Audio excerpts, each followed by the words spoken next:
大家好，我是盧正邦，歡迎來到赤地講堂的啟蒙論壇。中共總書記習近平最近公開對日本總理的抨擊，以及公布與美國總統的對話中，都論及了二戰後對國際秩序之維護。這是挺新但卻又最荒誕的提法，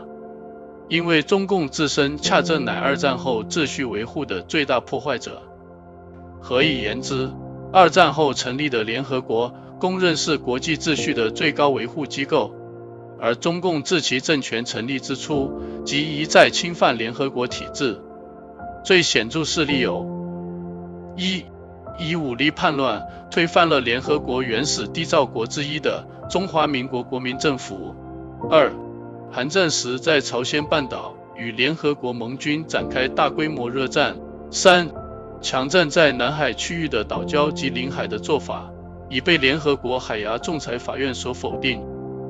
儘管這些史實世人皆知，中共卻無濟於此，竟然奢談二戰後秩序厚顏無比。再者，全世界早已對二戰做出終局處分，中共現今窮追猛打日本的二戰責任，更是邏輯錯亂，毫無新意。